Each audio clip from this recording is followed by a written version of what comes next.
ఏది చేస్తున్నా ప్రహ్లాదుడికి భగవంతుడే జ్ఞాపకానికి వస్తుండేవాడు. అంటే మనసు కదలకుండా ఈశ్వరుణ్ణి పట్టుకుంటోంది.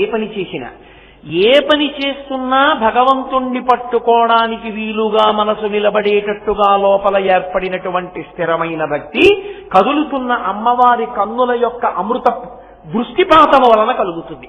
ఆవిడ కన్నులు కదులుతున్నాయి, కానీ కదలకుండా మనసుని నిలబెట్టగలిగిన భక్తి ఆ చూపులు ఇస్తున్నాయి. ఇది విచిత్రం కాదు?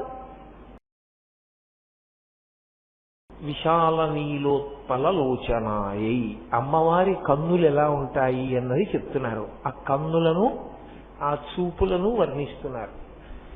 విశాల నీలోత్పల, విశాలమైనటువంటి కన్నులు ఆవిడివి. అవి నీలోత్పలముల వలె ఉన్నాయి. నీలోత్పలము అంటే నల్ల కలువ అని అర్థం. నల్ల కలువ బాగా వికసించి ఉంటే ఎలా ఉంటుందో అలా ఉన్నాయి. ఇక్కడ మీరు ఒక విషయాన్ని జ్ఞాపకం పెట్టుకోవాలి. కన్ను బాగా తెరిచి ఉందనుకోండి, అది కోపానికి కూడా కారణమే. ఎందుకనంటే సాధారణంగా కన్ను మామూలుగా కొంత తెరిచి తెరవనట్టుగా ఉంటే సాధారణ స్థితిలో ఉందని గుర్తు. అలా కాకుండా అనున్నాయనుకోండి, ఏదో కొంచెం కోపం వచ్చినట్టుగా ఉంటుంది. విశాల శబ్దము చేత బాగా తెరువబడిన కన్నులు అని మీరు ఊహించకూడదు. అక్కడ విశాల శబ్దం కాశీపీఠాధిష్టాన దేవతని జ్ఞాపకం చేయడం. విశాలాక్షి, విశాలాక్షి అన్న శబ్దానికి అర్థం ఏమిటంటే శంకరుల ఉద్దేశ్యమేమి అనగా బాగా తెరుచుకున్న కన్నులున్నది అని కాదు. అలా చెప్పకూడదు కూడా. అమ్మవారి విషయంలో అసలు చెప్పకూడదు. ఎందుచేత అంటే కన్నులు అంత తెరిస్తే అది ఖచ్చితంగా కోపంగా ఉంది అని గుర్తు. అలా లేకపోతే ఆశ్చర్యచకితమైపోతే కొంతవరకు కన్నులు అలా ఉంటాయి. బాగా తెరుచుకునేది ఎప్పుడు అంటే కోపంగా ఉన్నప్పుడే కళ్ళు ఇలా తెరుచుకుంటాయి. అందుకని ఈ శంకరులు విశాల శబ్దాన్ని ఆయన బాగా తెరుచుకున్న కన్నులున్నది అన్న అర్థంలో ప్రతిపాదించారు అని మీరు అనుకోకూడదు. విశాల అన్నదానికి అర్థం ఏమిటి అంటే అదిగో పక్కన ఉన్నటువంటి లోచనాయ అన్నదాంతో కలిపి చూసినప్పుడు ఏమర్థం అవుతుందంటే చాలా దీర్ఘమైన దృష్టి కలది అన్నది అర్థం. చాలా దూరము చూడగలిగినది. ఎంత దూరము చూస్తుంది? ఎందుకంటే చూపుకి ఒక హద్దు ఉంటుంది, అది దాటి స్పష్టంగా చూడలేము మనం. అందుకే విరాట్ పురుషుని యొక్క అంగ ప్రత్యంగములను చెప్పేటప్పుడు, శాస్త్రములతో చెప్పేటప్పుడు దాన్ని జ్యోతిష శాస్త్రము విరాట్ పురుషుని యొక్క కన్ను అని చెప్తారు. కన్నున్నదనుకోండి, దూరంగా ఉన్నది కనపడుతుంది. దేవాలయంలో నిలబడి అదిగో చూశావా శిఖరం అన్నాను అనుకోండి, ఎవరు చూడగలరు? దూరంగా ఉన్న దేవాలయ శిఖరం కనపడేది కన్నులున్నవాడికి. కన్నులు లేనివాడికి శిఖరం ఎలా కనపడుతుంది? కనపడదు. జ్యోతిషము ఏం చూస్తుంది అంటే ఇప్పుడున్నది కాకుండా దూరంగా ఉన్నదాన్ని, అంటే జరగబోయేదాన్ని చూస్తుంది. చూడగలిగిన శక్తి ఉన్నది జ్యోతిష శాస్త్రము. అందుకే విరాట్ పురుషుని యందు జ్యోతిష శాస్త్రం ఎక్కడుంటుంది అంటే నేత్రస్థానమై ఉంటుంది. అమ్మవారు చాలా దూరము చూడగలదు. ఎంత దూరము చూడగలదు అంటే ఆమె ఎంత దూరము చూడగలదో శంకరులు ఇక్కడ చెప్పలేరు. శంకరులు వేరొక చోట చెప్పారు. ఎంత దూరం చూస్తుంది అంటే దృశాద్రఘీయస్యాదరదలిత నీలోత్పల రుచా దవీయాంసం దీనం స్నపయ కృపయా మమ పిశివే అనేనాయం ధన్యో భవతి నచతే హానిరియత వనేవా హర్మ్యేవా సమకర నిపాతో హిమకరః అని చెప్పారు. సౌందర్య లహరిలో ఇదే మాట వాడారు ఆయన. నీలోత్పల అన్న మాటే వాడుతూ దరదలిత అన్న శబ్దాన్ని వేశారు. బాగా తెరుచుకున్నది అన్న అనుమానం రాకూడదని తెరుచుకున్నట్టుగా ఉన్నది అని దృశాద్రాఘీయస్యాదరదలిత నీలోత్పల రుచా. అమ్మవారు ఎంత దూరం చూస్తుందంటేట ఎంతవరకు బ్రహ్మాండములున్నాయో అంతకన్నా ఎక్కువగా చూస్తుంది. ఎందుకు అలా చూడడం ఆవిడ అంటే జగత్తంతటినీ కన్నా తల్లి కనుక. అమ్మకుండే లక్షణం ఏమిటి? పిల్లవాడు పెరట్లో ఆడుకుంటూ ఉంటాడు, అమ్మ వంటింట్లో వంట చేసుకుంటూ ఉంటుంది. వంట చేసుకుంటున్న అమ్మ పిల్లవాడు పెరట్లో ఆడుకుంటున్నాడు కదా అని ఊరుకోదు. వంట చేస్తూ చేస్తూ మధ్యలో ఒకసారి వచ్చి ఆ పెరట్లోకి చూస్తుంది వాడు ఏం చేస్తున్నాడు. వాడు ఏదో చెట్టు ఎక్కుతున్నాడు అనుకోండి, అక్కడి నుంచి ఒక కేకేస్తుంది, ఎవరే ఆ చెట్టు ఎక్కకు పడిపోతావు కిందకి దిగంటుంది. అంటే ఏది చేస్తున్నా ఆవిడ దృష్టి పిల్లవాని యొక్క సంక్షేమం మీద ఉంటుంది. అందుకే మీరు చూడండి, తల్లి తండ్రి కలిసి కూర్చుని మాట్లాడుకుంటున్నారు అనుకోండి, కలిసి కూర్చుని మాట్లాడుకునేటప్పుడు పిల్లవాడు ఎక్కడో క్యారం అన్నాడు అనుకోండి, తండ్రి అలాగే మాట్లాడుతుంటాడు. తల్లి అంటుంది ఎక్కడో పిల్లాడు అరిచినట్టుందండి అంటుంది. అమ్మ శబ్దంలో ఉన్నటువంటి ప్రేమ అటువంటిది. పిల్లవాడు ఎక్కడ క్యారమన్నా ముందు వినేది ఎవరు అంటే అమ్మ. అమ్మ చూపు ఎంత దూరం ఉంటుంది అంటే ఈ బ్రహ్మాండములు ఎంతవరకు ఉన్నాయో అంతకన్నా ఎక్కువగా ఉంటుంది అన్నారు శంకరాచార్యుల వారు. ఇంగ్లీష్లో అయితే కంపారిటివ్ డిగ్రీ వేశారు. దృశాద్రాఘీయస్యాదరదళిత నీలోత్పల రుచా, ఈ బ్రహ్మాండముల కన్నా అవతలి వరకు చూస్తూ ఉంటుంది. ఎందుకు అలా చూస్తూ ఉంటుంది? అందుకే ఆవిడ కన్నులు ఎప్పుడూ కేవలం ఇలా ఉండవు, ఇలా ఇలా తిప్పుతూ ఉంటుంది అన్నారు శంకరాచార్యుల వారు. ఇటు ఇటు తిప్పుతూ ఉంటుంది. ఎందుకు అలా తిప్పడం అంటే బ్రహ్మాండం అంతా ఇలా చూసుకుంటూ ఉంటుంది. ఆకర్ణాంత విశాల నేత్రములతో ఈ బ్రహ్మాండములో ఉన్న నా బిడ్డలందరూ సంతోషంగా ఉన్నారా, అందరూ క్షేమంగా ఉన్నారా, ఎవరైనా నన్ను పిలుస్తున్నారా అని ఆవిడట కన్నులు తిప్పుతూ కనుబొమలు ముడివేస్తుంది. కనుబొమలు ముడివేయడం కూడా కోపానికి కారణమే.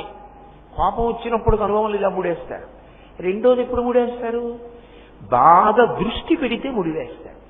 నేనేదో చాలా తీవ్రంగా ఆలోచిస్తున్నాను అనుకోండి, ఏదో విషయం గుర్తొచ్చింది నాకు, ఆలోచిస్తున్నాను, అప్పుడు నా ప్రమేయం లేకుండా అది కనుబొమలు ముడిపడతాయి. కనుబొమలు ముడిపడ్డాయంటే రెండే కారణాలు. ఒకటి ఆలోచన, రెండు కోపము. కోపం వచ్చినప్పుడు కూడా మామూలుగా కనుబొమలు ఎలా ఉంటాయో అలా ఉండవు, అని ఇలా పెడతాడు, పెట్టి కళ్ళు పెద్దవి చేస్తాడు. అందుకని కనుబొమలు ముడిపడితే కోపమైనా కారణం అవ్వాలి, కనుబొమలు ముడిపడితే ఏదో ఆలోచన అయినా కారణం అయి ఉండాలి. అమ్మవారి కనుబొమలు ముడిపడి ఉంటాయి. ఇలాగా ఎందుకు ముడిపడతాయంటే ఆవిడ లోకం గురించి భ్రువౌ భుగ్నే కించిత్ భువన భయభంగ వ్యసనిని అన్నారు శంకరాచార్యుల వారు. భువన భయభంగ వ్యసనిని. ఆమెకి ఎప్పుడూ ఆలోచన. ఏమిటి ఆలోచన అంటే, ఎవరైనా నా పిల్లలు అమ్మా అని పిలుస్తున్నారా, పిలిస్తే నేను చూడాలి కదా, అందుకని అమ్మా అంటారేమోనని ఇలా పెట్టి అదే దృష్టి పెట్టి ఉంటుంది. ఎవరైనా పిలుస్తారేమో అని వింటూ ఉంటుంది. అందుకని కనుబొమలు ముడిపడి ఉంటాయి. కోపం చేత కాదు, మన యందు దయ చేత.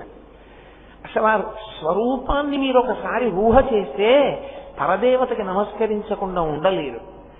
ఇంత దయామయీ అయిన తల్లి, అరేరే అమ్మా అంటే పలకడానికి సిద్ధంగా ఉన్న అమ్మా, అమ్మ నీకు నమస్కారం చేయకుండా ఎలా ఉండగలనమ్మా అనిపిస్తుంది. కాబట్టి భ్రువౌ భుగ్నే కించిత్ భువన భయభంగ వ్యసనిని అయిన తల్లి బ్రహ్మాండములు ఎంతవరకు ఉన్నాయో అంతవరకు చూస్తూ ఉంటుంది. ఆ చూసేటప్పుడు ఎలా ఉంటుందంటేట, విశాల నీలోత్పల లోచనాయై, ఆమె కన్నులు నల్ల కలువల వలె ఉంటాయి అన్నారు శంకరులు. తెల్లకలు ఉంది లోకంలో, ఎర్రకలు ఉంది, నల్లకలు ఉంది. ఈ మూడిటిలో శంకరాచార్యుల వారు నల్ల కలువని తీసుకుని తెల్ల కలువని ఎర్ర కలువని విడిచిపెట్టడం ఎందుకు? పోని ఏమండి, ఎర్ర కలువ అంటే కొంచెం ఎర్రగా ఉంటుంది కదా, కన్ను కోపంగా ఉన్నట్టు ఉంటుంది, అందుకని చెప్పి ఎర్ర కలువ వేయలేదండి. మరి తెల్ల కలువ వేయడానికి, తెల్ల కలువ వేస్తే ఓ ఇబ్బంది ఉంది. మీరు ఎప్పుడైనా చూశారో లేదో, ఇంకా కొద్ది రోజుల్లో గర్భం ధరించవలసినటువంటి ఆడపిల్ల అనుకోండి, డాక్టర్ గారి దగ్గరికి తీసుకెళ్ళినప్పుడు ఏం చేస్తారంటే, బాగా నోరు తెరమ్మా అని లైట్ వేసి చూస్తారు, కళ్ళు ఇలా కిందకి లాగి చూస్తారు. చూసి అబ్బో ఎదర తల్లి, నువ్వు తల్లివి కావలసిన దానివి, నీకు చాలా ఎనిమియా ఉంది, చాలా రక్తహీనత ఉందమ్మా, లోపలను కనురెప్పలు తెల్లగా ఉన్నాయేమిటి, అంత ఇలా అయితే నీకు చక్కటి శిశువు ఎలా పుడతాడు? కాబట్టి నీకు ఆరోగ్యవంతమైన శిశువు పుట్టాలంటే నువ్వు పళ్ళవి బాగా తినాలమ్మా, రక్తం పట్టాలి నీకు అంటాడు డాక్టర్ గారు. అంటే కళ్ళు తెల్లగా ఉంటే అంత ఆరోగ్యంగా లేదనడానికి కూడా ఒక సూచన. అందుకని శంకరులు తెలుపు కలువ పుచ్చుకోలేదు, ఎర్ర కలువ అసలు పుచ్చుకోలేదు. అమ్మవారి విషయం క్రోధంగా ఉండడానికి వీల్లేదు. నల్ల కలువ తీసుకున్నారు. బాగుందండి, నల్ల కలువ తీసుకున్నారని అంటున్నారు, అమ్మవారి కళ్ళు నల్లగా ఉన్నాయి అంటే ఏమిటి దాని ఉద్దేశ్యం అంటే, మీరు ఎప్పుడైనా నల్ల కలువ చూశారో లేదో నాకు తెలియదు. నల్ల కలువ యందు 3 లక్షణములు ఉంటాయి. ఒకటి, పైకి చూస్తే కలువ పువ్వు నల్ల కలువ చక్క అందంగా ఉంటుంది. మీరు ఇలా దగ్గర పెట్టుకుని దాని రెక్కలు కొంచెం జాగ్రత్తగా రేకులు ఇలా విప్పి ముఖాన్ని దగ్గరగా పెట్టి చూడండి, తెల్ల కలువకి ఎర్ర కలువకి లేని లక్షణం ఒకటి నల్ల కలువకు ఉంటుంది. మీరు అనుభవించాలి ఎప్పుడైనా. ఆ పువ్వులు చూసినప్పుడు అనుభవించిన వాళ్ళకి తెలుస్తుంది. అసలు అలా అనుభవించడం తెలియని వాళ్ళ గురించి నేనేం చెప్పను. నల్ల కలువ దగ్గరగా ముఖం పెడితే చల్లదనం కొడుతుంది ఇలా కళ్ళ మీదకి. ఎంత చల్లగా ఉంటుందో నల్ల కలువని దగ్గర పెట్టుకుంటే. తెల్ల కలువకి ఎర్ర కలువకి నీటి బిందువులు లోపల ఉండవు. నల్ల కలువని మీరు విప్పి చూడండి, లోపల శమాయింపు ఉంటుంది, కొద్దిగా తడి ఉంటుంది. కంటికి తడి ఉండాలి. కంటికి తడి లేదనుకోండి ఆరిపోయిన కన్ను, ఆరిపోయినదై ఉండకూడదు కన్ను. ప్రత్యేకించి స్త్రీ కంటికి తడి అన్న మాట దేనికి ఉపయోగపడుతుందో తెలుసా? అది కంటి తడి అంటే అమంగళకరం అని కాదు, ఆర్ద్ర అంటే బీయింగ్ వెట్ అంటాం ఇంగ్లీష్లో. చమాయింపుండుట. ఆ చమాయింపు ఏమిటంటే భర్త గారి మీద అనురాగం, ఆ చమాయింపు. అందుకే ఆర్ద్ర అంటారు. తడిసిపోయిందండి అంటారు చూడండి, ఆయన తడిసి ముద్దయిపోయాడండి అంటారు. ఆయన ప్రేమ చేత తడిసి ముద్దయిపోయాడండి, ఆవిడ వాళ్ళ ఆయన ప్రేమలో తడిసి ముద్దయిపోయిందండి అంటారు. ఆ తడిసి ముద్దయిపోవడం అన్న తడి నల్ల కలువకే ఉంటుంది. లోపల తడి నీటి బిందువులు ఉంటాయి. అది లేకపోతే అమ్మవారికి అయ్యవారి మీద ఉన్నటువంటి అనురాగమును ఆవిష్కరించడంలో లోపం వస్తుంది. అమ్మ బాబో, శంకరాచార్యులు వారు ఒక ఉపమానం తీసుకున్నారంటే అంత ఆలోచన చేస్తే కానీ వారు వెయ్యరు. పైగా మీకు నేను ఇంకొక విషయం చెప్తున్నాను. ఒకడు గొప్ప కవి కావాలి అంటే వాడికి ఉండవలసిన మొదటి లక్షణం ఏమిటో తెలుసా? వాడు ప్రకృతిని పరిశీలించగలిగినటువంటి నిపుణుడు కావాలి. ప్రకృతి పరిశీలనమునందు ఎవడు నిష్ఠాగరిష్ఠుడవుతాడో వాడు చాలా గొప్ప కవిత్వాన్ని అందించగలడు. లేకపోతే అది పై పై మాటల కింద ఉంటుంది తప్ప అందు లోపల చాలా విశేషమైన కవితా వస్తువు మీకు దొరకదు. అది ప్రకృతిని పరిశీలించిన వాడు ఎవరుంటాడో ఆయనలో ఆ గుణము ఉత్పన్నమవుతుంది. అందుకే రవీంద్రనాథ్ ఠాగూర్ తర్వాత ఈ దేశానికి సాహిత్యంలో నోబెల్ ప్రైజ్ లేదు. సాహిత్యంలో నోబెల్ ప్రైజ్ అందుకున్న రవీంద్రనాథ్ ఠాగూర్ ఏ స్కూల్లోనూ చదువుకోలేదు. కారణం ఏంటంటే ప్రకృతిని ఒకదాన్నే పరిశీలించాడు ఆయన. ప్రకృతిని పరిశీలించి చేసిన కవిత్వం అంత గొప్పగా ఉంటుంది. అందుకే మీరు శంకరాచార్యుల వారి సాహిత్యాన్ని పరిశీలనం చేస్తే వాల్మీకి మహర్షి రామాయణాన్ని చూసిన మీకు కొన్ని విషయాలు తెలుస్తాయి. అసలు మీకు ఎక్కడా అర్థం కానటువంటి గమ్మత్తైన చెట్ల పేర్లు, పువ్వుల పేర్లు, ఆకుల పేర్లు శంకరాచార్యుల వారు ప్రయోగిస్తూ ఉంటారు. అంటే వారు ప్రకృతిని ఎంత పరిశీలించి ఉంటారు అన్నది మీకు అర్థమవుతుంది. ఏదో అలా వెళ్ళిపోవడం కాదు. ఒక విషయాన్ని చూస్తే అంత అందంగా పరిశీలనం చేస్తారు ఆయన.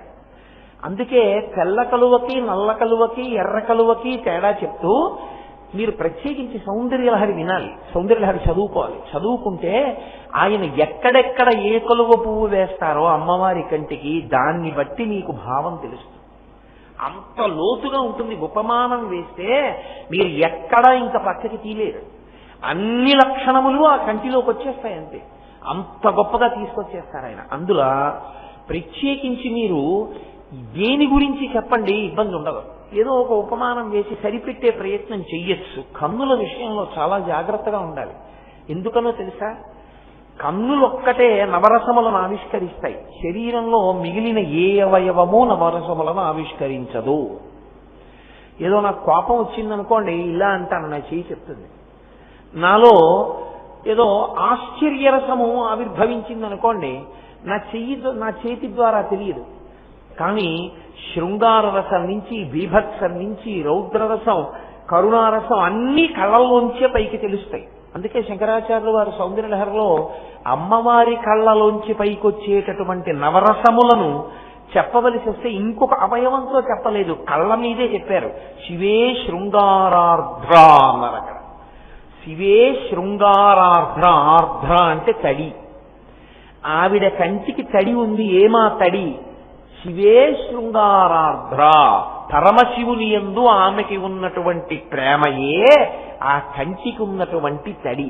ఆవిడ తడిపేస్తుంది పరమశివుణ్ణి, ముద్దయిపోతాడంతే. ఆమె ప్రేమలో తడిసి ముద్దయిపోతాడు. ఆ ప్రేమలో తడిసి ముద్దయిపోయేటట్టుగా అమ్మవారి కన్నులలోంచి ఆవిష్కృతమయ్యేటటువంటి ఆ ప్రేమ, ఆ శృంగార రసము ఆమె కంటి యందు ఉండేటటువంటి ఆ చమాయింపు, ఆ తడి, దాన్ని అమంగళకరంగా తీసుకోకూడదు. ఏదో కన్నీటి బిందువులన్న భావన కాదది. కంటికి ఉండవలసిన లక్షణం. కన్ను ఆరిపోయిందనుకోండి, అది ప్రమాదహేతు. కన్నెప్పుడు తడిగా ఉండాలి, కన్నెప్పుడు చమాయింపుతో ఉంటుంది. ఉంటేనే కన్ను ఆరోగ్యంగా ఉంటుంది.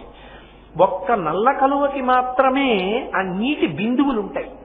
కాబట్టి నల్ల కలువకి చల్లదనం ఉంటుంది.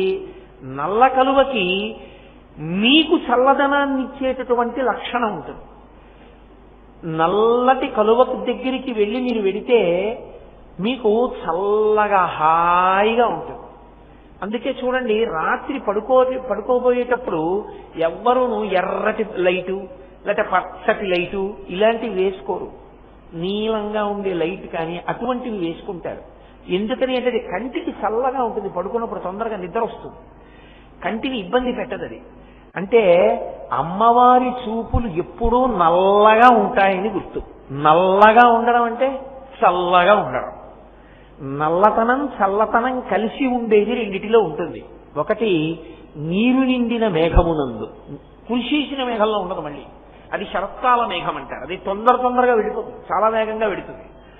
నిండు గర్భిణి ఎలా నడిచొస్తుందో అలా నడిచొచ్చేటటువంటి మేఘం నీరు నిండినటువంటి మేఘం. జలదన్నికతే అంటారు శంకరులు. నీరు నిండిన మేఘం అలా ఉంటుంది. అందుకే శంకరులు ఎప్పుడైనా చెప్పవలసి వస్తే ఒక మాట చెప్తారు. పరమశివుడు ఎటువంటి వాడంటేట మగనెమలి లాంటి వాడు. అమ్మవారు ఎటువంటిదంటేట నల్లమబ్బు లాంటిది. నల్లమబ్బు కనపడింది అనుకోండి, మగనెమలి ఏం చేస్తుందంటే చాలా సంతోషాన్ని పొందుతుంది. అప్పటి వరకు అది మామూలుగా తిరుగుతుంటుంది, విప్పురి విప్పదు, పింఛం విప్పదు, అది ఆట ఆడదు. దాంట్లో మనసు ప్రహృష్టం అవడం అన్నది ఏమి ఉండదు. ఏదో ఎరుపు తింటూ ఉంటుంది, తిరుగుతూ ఉంటుంది. నల్లని మబ్బులు వస్తాయి. నల్లని మబ్బులు చూడగానే మగనెమలికి ఎంత సంతోషం కలుగుతుందంటే ఇంత పింఛాన్ని విప్పేస్తుంది.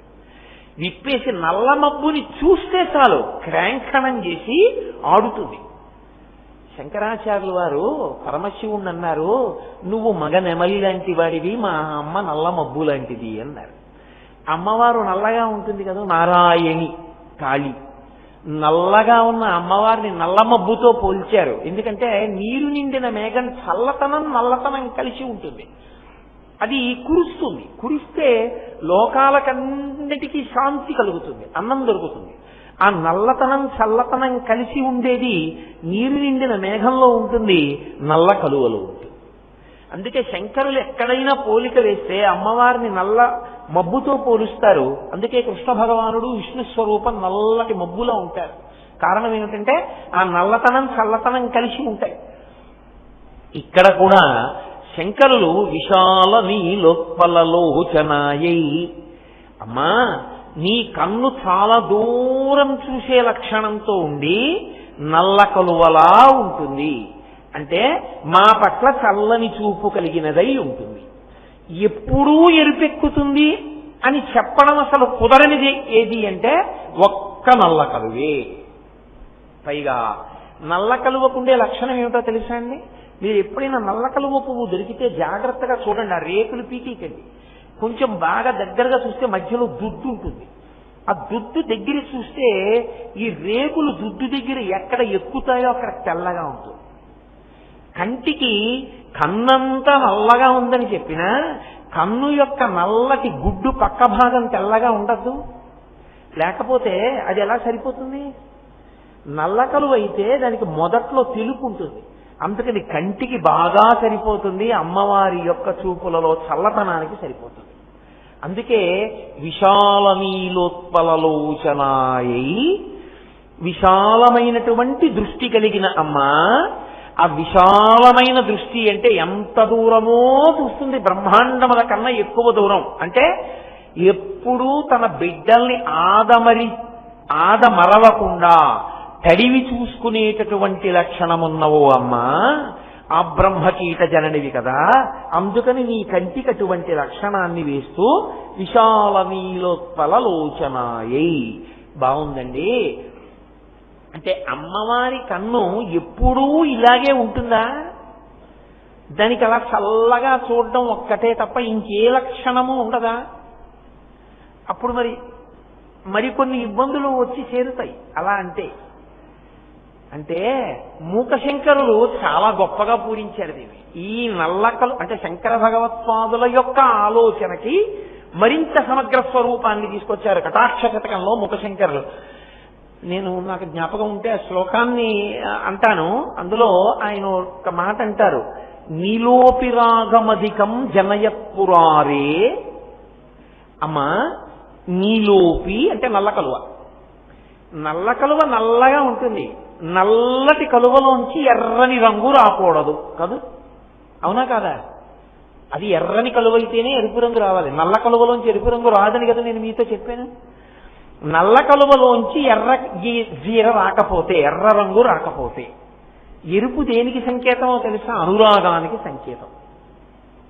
అందుకే భార్య మీద వలపు కలిగిన కన్నులు లేదా భర్త మీద వలపు కలిగిన కన్నులు ఎరుపు జీరతో ఉంటాయి అని శాస్త్రం.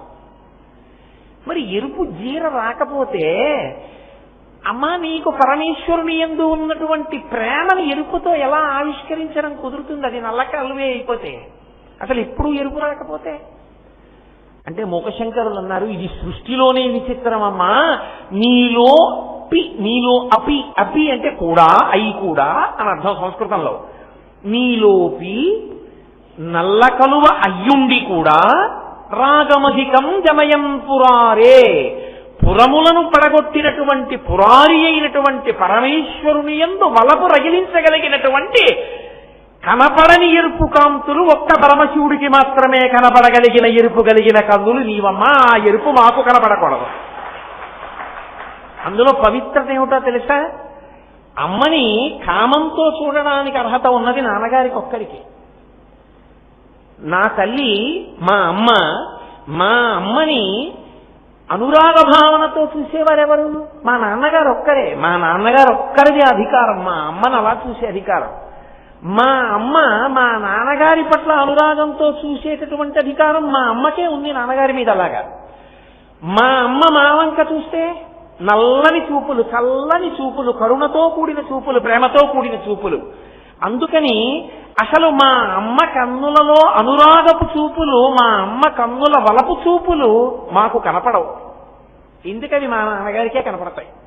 అది పవిత్రత కదా. అది మా నాన్నగారికే కనపడడం పవిత్రత.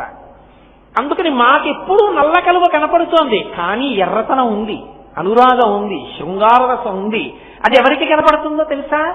ఒక్క పురారికే కనపడుతుంది. మీకు నాకు ఎందుకు కనపడ్డం? అసలు ఆవిడ శివకామ సుందరి, ఆవిడ పరమేశ్వరునికి ఇల్లాలు, మనకి జగజ్జనని మన అమ్మ. మన వంక చూడవలసింది నల్లగా, మన అమ్మ వంక చూడవలసింది చల్లగా. మనకెందుకు ఎరుపు? అమ్మ కళ్ళల్లో ఎరుపు మనకి కనపడనూకూడదు. మనం అమ్మవారి కన్నుల వంక చూసేటప్పుడు ఎరుపు చీరతో చూడనూకూడదు. అందుకని నీకు అనవసరం కాబట్టి నీకు కనపట్టలేదు. ఎవరికి కనపడాలో వాడికి కనపడుతోందా ఎరుపు చీర అన్నారు. అపి అమ్మ నల్ల కలువ అయి ఉండి పురారికి మాత్రం ఎరుపు కనపడుతోంది. మరి మాకెందుకు కనపట్టలేదండి అని మీరు అడగకూడదు, నేను అడగకూడదు. మనం బిడ్డలం కాబట్టి మనకు ఎలా కనపడుతుంది కదా? మీరు అందుకున్నారనుకుంటున్నాను నేను. ఇంతకన్నా స్పష్టంగా చెప్పడం బాగుండదు. కాబట్టి నీలోపి రాగమధికం జనయం పురారే. ఇంకా చిత్రం ఏమిటో తెలుసా అమ్మా? నీ కన్నులకున్న లక్షణం నల్ల కలువలా ఉంటాయి కదా. లోలోపి భక్తి మధికం దృఢయం నరాణం. మూకశంకరులు అంటున్నారు, ఎప్పుడు చూస్తూ ఉంటుంది కదా, ఇలా తిప్పుతూ ఉంటుంది కళ్ళు. ఇలా ఈ చివరి నుంచి ఈ చివరి వరకు తిప్పితే చించలత్వం కదా. ఎప్పుడూ తిరగడం అంటే ఏమిటంటాం? చించలత్వం అని అంటాం. చించల నేత్రములు ఎప్పుడూ తిరుగుతూ ఉంటాయి. ఎప్పుడూ తిరుగుతున్న కళ్ళకి స్థిరత్వం ఎక్కడుంది? మరి దోషం రాలేదా? అంటే ఆయన అన్నారు, అదే అమ్మా నీ కళ్ళకున్న గొప్పతనం. ఆ కన్నులు తిరుగుతూ ఉంటాయి. ఆ కన్నులు తిరుగుతూ మా మనసులలో కదలకుండా నిలబడగలిగిన భక్తిని ప్రసాదిస్తాయి. మీరు చూడండి, కొన్ని తిరుగుతాయి, కొన్ని తిరుగుతూ తిరగకుండా ఉండగలిగిన లక్షణాన్ని మీకు ఇస్తాయి. సైకిల్ చక్రాలు తిరుగుతూ ఉంటాయి, సైకిల్ మీద కూర్చున్నవాడు మాత్రం అలాగే ఉంటాడు. ప్రయాణం నడిచిపోతుంటుంది, కానీ ఆయన ఏమి ఊరికే తిరిగే సైకిల్ చక్రం తిరిగినట్టు ఆయన ఇలా తిరుగుతాడేంటి? ఆయన ఏం తిరగడం. అది తిరుగుతూ మిమ్మల్ని అలాగే కూర్చోబెట్టి గమ్యానికి తీసుకెళ్ళిపోతాయి. నేను కారెక్కాను, ఇక్కడికి రావడానికి కారెక్కి నేనేం చేశాను? కూర్చున్నానంతే. నేనేమీ చేయలేదు, నేను కూర్చున్నాను. నేనేం పరిగెత్తలేదు, కాళ్ళు కదపలేదు, హాయిగా అలా కూర్చున్నాను. కదిలినవి చక్రాలు కదిలే, కారు కదిలింది. కారు కదిలినా నేను కూడా కారుతో పాటు ఏమీ కదిలిపోలేదు. ఇలాగా కూర్చున్నా నేను వచ్చేసాను ఇక్కడికి. అది కదులుతూ నేను కదలకపోయినా నన్ను కదిపేసి యానాన్ని తీసుకొచ్చేసినట్టు అమ్మా నీ కన్నులు కదులుతూ నాలో కదలిక లేని స్థితిని తీసుకొస్తాయి. అది చిత్రం. లోలోపి భక్తిమధికం జనయం ధడయం జనానాం. భక్తి అన్న మాటకు అర్థం ఏంటి? ఒకే వస్తువు మీద అటు ఇటు తిరగకుండా దృష్టి, దాని మీదే దృష్టి నిలబడిందనుకోండి భక్తి అంటారు. ఎక్కడికి వెళ్ళినా ఏది చూసినా భగవంతుడే కనపడుతున్నాడు అనుకోండి, అది భక్తి. నోటితో చెప్పడం కాదు, అనుభవంలోకి వస్తే భక్తి. ఏది చూస్తున్నా అది ఏ ఇతర రకములైన ఉద్వేగాన్ని కల్పించకుండా భగవద్దర్శనమునకు హేతువు కావాలి. అది విచిత్రంగా ఉంటుంది, నోటితో చెప్పినంత తేలిగ్గా ఉండదు. అందుకే చెప్పిన వాడి కన్నా విన్నవాడిలో భక్తి పెరిగిపోతుంది. ఒక్కసారి ఒక తల్లి పిల్లవాడిని కూర్చోబెట్టి రోజు భగవంతుడి గురించి చెప్తూ ఉండేది. రే నాన్న, దేవుడు ఎప్పుడు చూస్తూ ఉంటాడరా, మన గురించే వింటూ ఉంటాడు, మనం ఆయన్ని పిలిస్తే పలుకుతాడరా అని చెప్తూ ఉండేది. ఒకరోజు సాయంకాలం అయింది, విపరీతంగా మబ్బు పట్టి మెరుపులు మెరిసి పిడుగులు పడుతున్నాయి. అదే పిల్లవాడు భయపడతాడేమో స్కూల్ నుంచి రావడానికి, ఇంత మెరుపులు మెరుస్తున్నాయి, ఇంత పిడుగులు పడుతున్నాయని 1-2 సందుల అవతల ఉంది స్కూల్. ఈవిడ గబగబా వెళ్ళి మెరుపులు మెరుస్తున్నాయని 2 గొడుగులు పట్టుకెళ్ళి ఒకటి తను వేసుకుని ఒకటి పిల్లాడికి ఇచ్చి తీసుకొచ్చేస్తోంది ఇంటికి. తీసుకొస్తుంటే మెరుపు మెరిసినప్పుడల్లా వాడు నిలబడుతున్నాడు. తెల్లంది, ఎందుకురా మెరుపు మెరిసినప్పుడల్లా నిలబడతాయేమిట్రా, గబగబా నడు ఇంటికండి అంటే వాడన్నాడు, అమ్మా నువ్వే కదూ చెప్పావు భగవంతుడు ఎప్పుడూ మనల్ని చూస్తూ ఉంటాడని. భగవంతుడికి కోరిక పుట్టిందమ్మా, ఇవాళ నేను నీతో కలిసి వస్తుంటే ఫోటో తీసుకోవాలనుకున్నాడు. ఫోటో తీసే ఫ్లాష్ వస్తుంది కదూ, మన ఇద్దరిని ఫోటో తీస్తున్నాడు. తీస్తుంటే నేను కదిలిపోతే ఎలాగమ్మా, అందుకు నేను నిలబడ్డానమ్మా దేవుడు ఫోటో తీసుకోవడానికి అన్నాడు. అంటే చెప్పిన తల్లి కన్నా వాడిలో ఎంత కుదురుకుపోయిందో చూడండి భక్తి. వాడికి మెరుపులో పరమేశ్వరుడు కనపడ్డాడు వాడికి. ఇది చెప్పిన తల్లిలో అంత భావన కుదురుకోలేదు. అది మనం చెప్పలేం. ప్రహ్లాదుడికి తల్లి కడుపులో ఉండగా నారదుడు భక్తి బోధించాడు. నిలబడిందా లీలావతికి? ప్రహ్లాదుడికి నిలబడింది. కాబట్టి ఒక్కొక్కసారి ఆశ్చర్యంగా ఉంటుంది. ఇన్ని ప్రవచనాలు చేశాను, ఇన్ని వేల ప్రసంగాలు చేశాను నేను. ఇన్ని వేల ప్రసంగాలు చేసిన నా భక్తి కన్నా అసలు నా సభలలో ఎప్పుడూ పాల్గొనే అలవాటు ఉన్న వాళ్ళకి పెరిగిపోయినంత భక్తి నాకు ఉందా అనిపిస్తూ ఉంటుంది నాకు ఒక్కొక్కసారి. అలా పెరిగిపోయే వాళ్ళు ఉంటారు. అది లోకంలో ఆ మర్యాద, ఒక్కొక్కరి అదృష్టం, అది సంస్కారం, ఈశ్వరానుగ్రహం, గురువానుగ్రహం, అలా పెరుగుతుంది భక్తి. కాబట్టి అమ్మవారి కన్నులు తిరుగుతూ ఉంటాయి. భక్తి ఎందేమవుతుంది? ఎప్పుడూ పరమేశ్వరుని ఎందే దృష్టి ఉంటుంది. అంటే సంతత తైలధార అంటారు భక్తిని. ఒక నూనె ధార పడుతున్నప్పుడు జిగురుగా ఎలా పడిపోతుందో, భక్తి కలిగిన వాడి హృదయం ఏ పని చేస్తున్నా భగవంతుడి మీదే నిలబడుతుంది. పానీయంబులు త్రాగుచున్ కొడుచుచున్ భాషించుచున్ హాసలీలా నిద్రాదులు చేయుచున్ తిరుగుచున్ లక్షించుచున్ సంతత శ్రీనారాయణ పాద పద్మయుగళి చింతామృతాస్వాద సంధానుండై మరచన్ సురాదిసుకుడే తద్విశ్యమున్ భువరా అంటారు పోతన గారు భాగవతంలో. ఏది చేస్తున్నా ప్రహ్లాదుడికి భగవంతుడే జ్ఞాపకానికి వస్తుండేవాడు. అంటే మనసు కదలకుండా ఈశ్వరుణ్ణి పట్టుకుంటోంది. ఏ పని చేసినా, ఏ పని చేస్తున్నా భగవంతుణ్ణి పట్టుకోవడానికి వీలుగా మనసు నిలబడేటట్టుగా లోపల ఏర్పడినటువంటి స్థిరమైన భక్తి కదులుతున్న అమ్మవారి కన్నుల యొక్క అమృత దృష్టిపాతము వలన కలుగుతుంది. ఆవిడ కన్నులు కదులుతున్నాయి, కానీ కదలకుండా మనసుని నిలబెట్టగలిగిన భక్తి ఆ చూపులు ఇస్తున్నాయి. ఇది విచిత్రం కాదు? నల్లని కలువయ్యుండి పరమేశ్వరుని యందు ఎర్రని అనురాగమును కురిపించడం. నల్లని కలువయ్యుండి అమ్మవారి కన్నులు తిరుగుతూ మన యందు ఎప్పుడూ తిరిగే అలవాటు ఉన్నటువంటి మనస్సుని తిరగకుండా నిలబడగలిగిన లక్షణాన్ని ఇవ్వడం. అసలు తిరిగేది ఏది అంటే మనసు. మనసు ఎట్టి పరిస్థితులలోనూ ఒక చోట ఉండదు. రోగం ఏమిటో డాక్టర్ గారు కనిపెట్టడం ఆయన మొదటి విజయం. అసలు రోగం ఏమిటో తెలిస్తే విరుగుడికి మందన్నా ఇవ్వచ్చు, ఈ రోగం కుదరదనన్నా చెప్పచ్చు. అసలు రోగం తెలియకుండా వైద్యం చేస్తే కొత్త రోగాలు వస్తాయి కదా. రోగం తెలియడం మొదటి విజయం అయినట్టే అసలు మనసు నిలబట్టలేదని తెలుసుకోవడమే మొదటి విజయం. ఆ తర్వాత నిలబెట్టే ప్రయత్నం చేయొచ్చు. దేని మీదకు పోతోంది, ఎందుకు పోతోంది, ఎలా వెనక్కి తీసుకురావాలి గురువు గారు చెప్తారు. కానీ అసలు కదులుతోందన్న విషయం తెలియకుండా నా అంత భక్తులు లేడంటుంటే ఇక వాడిని ఉద్ధరించేవాడు ఎవడు లోకంలో? మనసు నిలబడదు, అది దాని లక్షణం. మీరు ఏం చేస్తుండంటే అది ఇంకో చోటుకి ఎడుతుంది. ఎందుకంటే అది సంకల్ప వికల్ప సంఘాతము. కొన్ని కోట్ల జన్మలుగా దానికి అంత వేగాన్ని మనం అలవాటు చేసేసాం. అలవాటు చేసి ఇప్పుడు దాన్ని నిలబెడదాము అన్నాం అనుకోండి, అది నిలబడదు. అది సాధ్యమయ్యే విషయం కాదు. 80 కిలోమీటర్ల వేగంతో వెళ్ళిపోతున్నటువంటి మోటార్ సైకిల్ కి బ్రేక్ వేస్తే కాకినాడ వైపు పెడుతున్న దాని ముఖం యానం వేగం తిరుగుతుంది, ఇలా తిరిగి.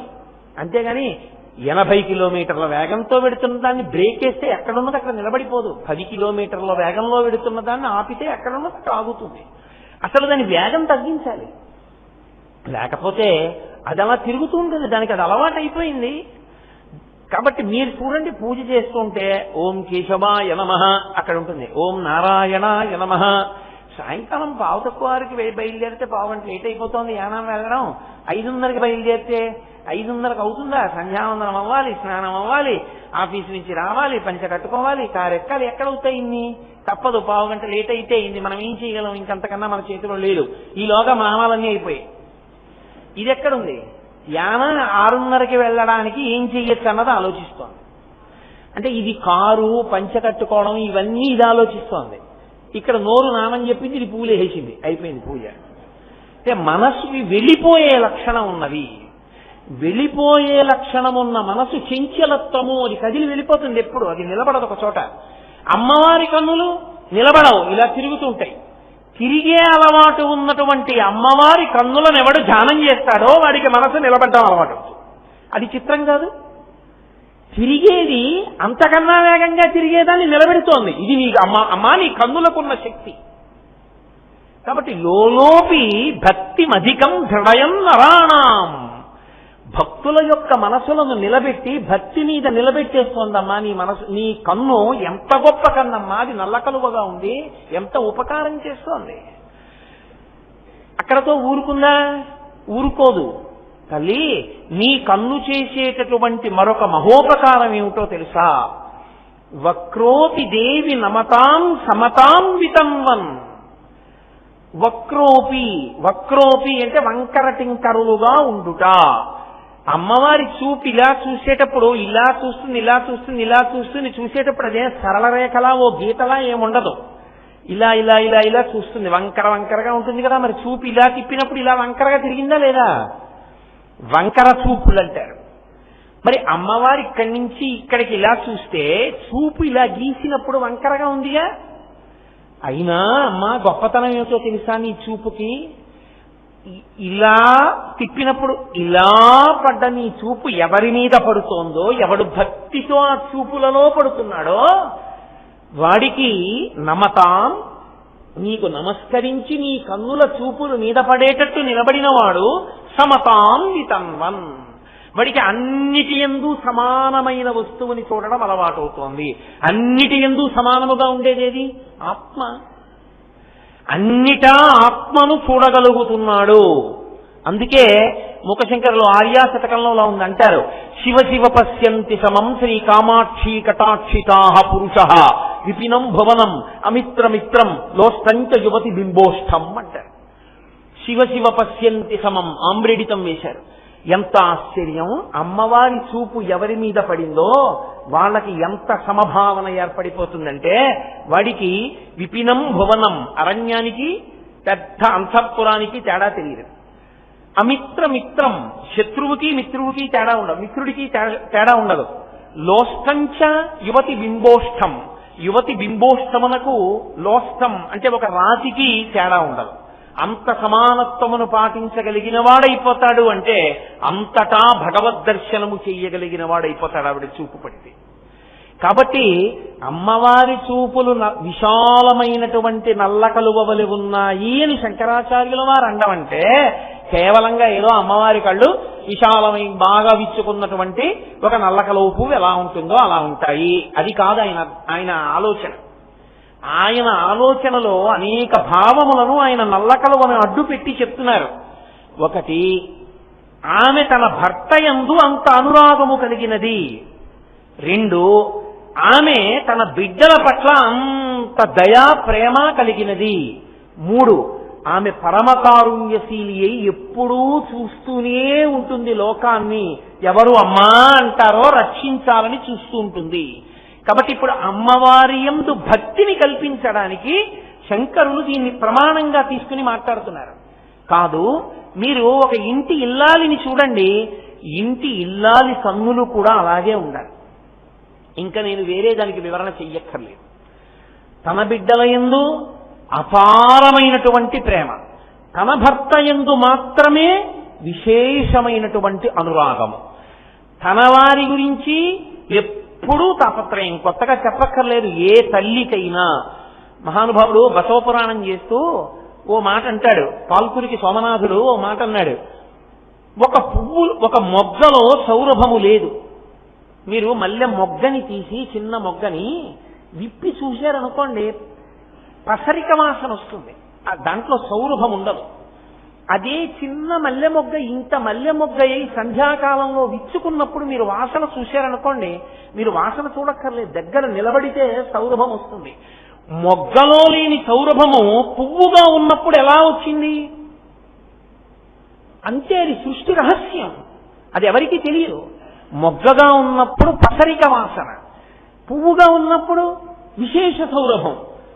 ఆమె తన అక్కకి కొడుకు పుట్టినప్పుడు ఉసే కొంచెం వీడిని ఇలా పట్టుకోదే, వీడు మల విసర్జన చేశాడంటే వాడిని ఇలా పట్టుకుని చీచి చీచి చీచి ఏమిట్రా అంటుంది. తనకి పిల్లాడు పుడితే నా బంగారు కొండ అని వాడి రెండు కాళ్ళు పైకెత్తి వాడి అశుద్ధాన్ని కూడా తుడిచేస్తున్నది. అమ్మ ప్రేమ ఎప్పుడు వచ్చింది ఆవిడికి అంత ప్రేమ అని మీరు నన్ను అడిగితే నేనేం చెప్తాను? మల్లె మొగ్గలో పసరికతనం పోయి మల్లె పువ్వులో సౌరభం వచ్చినట్టు మాతృత్వముతో పాటు ఆ ప్రేమ వచ్చేస్తుందంటే దానికి కొత్తగా ట్రైనింగ్ స్కూల్స్ ఉండవు. అది ఏ తల్లికైనా ఏ ఇంటనైనా ఉంటుంది. అది లేనివాడు సృష్టి లేదు, అసలు నిలబడవు కుటుంబాలు, అసలు లోకం నిలబడదు. కాబట్టి అమ్మవారికే కాదు ప్రతి ఇంట ఉంది ఇది. అమ్మవారి అంశ ఉంది ప్రతి స్త్రీలో, అయ్యవారి అంశ ఉంది ప్రతి పురుషుడిలో. అది చక్కగా కలిసి వర్ధిల్లినప్పుడు అది ఆదర్శవంతమైన కుటుంబంగా లోకంలో నిలబడుతుంది. వాడు ఆ దంపతులు లక్ష్మీనారాయణ స్వరూప అర్చనకి అర్హత పొందుతారు. అస్తమానం కీచులాడుకుంటే అర్హత ఎక్కడి నుంచి వస్తుంది? అది బిడ్డలను ప్రయోజకుల్ని చేసి తాము తల్లిదండ్రులుగా ఆనందాన్ని అనుభవించి మెట్లెక్కడ నేర్చుకుని పరిణితి పొందిన తల్లిదండ్రులు ఎవరో వారు లక్ష్మీనారాయణ అర్చన పొందుతారు, లోకంలో దంపతి పూజకు అర్హులవుతారు. కనుక శంకరులు అంటున్నారు, విశాల నీలోత్పలలోచనాయై, అమ్మవారి కన్ను నల్ల కలువవలె ఉన్నది అన్నప్పటికీ అందులో ఇన్ని లక్షణములు ఉన్నాయి. భక్తుల్ని కాపాడగలిగినటువంటి లక్షణము ఎప్పుడూ ఉంటుంది. అసలు ఇంకా చిత్రం ఏమిటో తెలుసా? అమ్మవారి కన్ను ఎంత జాగ్రత్తగా చూస్తుంటుందంటే బాహ్యాన్నొక్కదాన్ని చూస్తూ ఉండడం కాదు, ఆంతరమును కూడా చూస్తూ ఉంటుంది, లోపలికి చూస్తూ ఉంటుంది. వీడు ఏ ఆర్తి పొందుతున్నాడు, ఏ తాపత్రయాన్ని పొందుతున్నాడు ఆవిడ కనిపెడుతూ ఉంటుంది.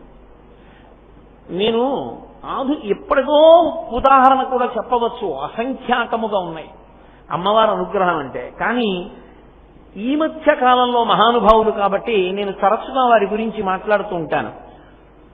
చంద్రశేఖరేంద్ర సరస్వతి మహాస్వామి వారు అమ్మవారి అనుగ్రహాన్ని పరిపూర్ణంగా పొందినటువంటి వ్యక్తి.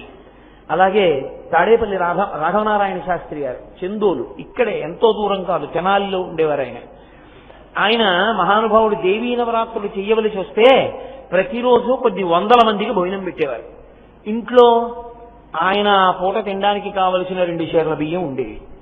రేపు ఆశ్వీజ శుక్ల పాడ్యమి దేవీ నవరాత్రి ప్రారంభం. అయ్యా ఎలాగా? రేపు పొద్దున్న పూజ చూడడానికి ప్రసాదం తినడానికి 3000 మంది వస్తున్నారు. ఎక్కడది అంటే ఆయననేవారు, నేనా పూజ చేసేవాణ్ణి, నేనా ప్రసాదం పెట్టవలసిన వాణ్ణి, ఆవిడ చూసుకుంటుందనేవారు అని ఆయన నిశ్చలంగా హాయిగా ఒకరి దగ్గరికి వెళ్ళడం, చెయ్యి చాపడం, అడగడం ఏమి, కూర్చుని జగదంబని అర్చన చేశారు. సాయంకాలం చేసి రాత్రి పడుకున్నారు. పడుకుంటే మరునాడు తెల్లవారుజామున తలుపు తీశారు. తలుపు తీసేటప్పటికి బియ్యం బస్తాలు, కందిపప్పు, నూనె, పంచదార అన్ని దింపేసి ఉన్నాయి. ఎదురుగున్న రైస్ మిల్లు. ఆయన అనుకున్నారు ఆ రైస్ మిల్లుకి వచ్చే ఇలా ఉందనుకున్నారు. ఆ రైస్ మిల్లు వాచ్మెన్ వచ్చి అన్నాడు, అయ్యా నిన్న రాత్రి బండి వచ్చింది, ఏదో ఊరు ఆ పేరు చెప్పి ఫలానా వారు మీకు దేవీ నవరాత్రుల కోసమని ఈ సంబారాలన్నీ పంపించారని చెప్పమన్నారు. ఆయన నిద్రపోతున్నప్పుడు బాలస్వరూపం తిరుగుతూ ఉండేది, ఇంట్లో గజ్జెలు వినపడుతుండేవి. ఆయన శరీరం, ఆయన ప్రాణం వదిలిపెట్టేసిన తర్వాత ఆయన భౌతిక శరీరాన్ని కాలుస్తుంటే అందులోంచి బాలస్వరూపం పైకి లేచింది. ఆ ఫోటోలు కూడా ఉన్నాయి ఇప్పటికీ. అంతటి మహానుభావుడు తాడేపల్లి రాఘవనారాయణ శాస్త్రి గారంటే. రాత్రి దింపారండి అన్నారు. ఆయన తెల్లబోయి ఆ ఊర్లో ఆయన ఎవరు విచారణ చేయమన్నారు. అసలు ఆ ఊరు లేదు, ఆ ఊళ్ళో అటువంటి పేరున్న వాడు లేదు. అమ్మవారు పంపించిందంతే. దేవీ నవరాత్రులు అయిపోయాయి, ఏకాదశి వచ్చేసింది, ద్వాదశి వచ్చేసింది. ఏం చెయ్యాలి? అయ్యా 200 కేజీలు బియ్యం మిగిలిపోయాయి, ఇంత పసుపు ఉండిపోయింది, ఇంత కుంకం ఉండిపోయింది, ఇంత జీడిపప్పు ఉండిపోయింది, శుభ్రంగా పులిహార ఉండేసేయండి.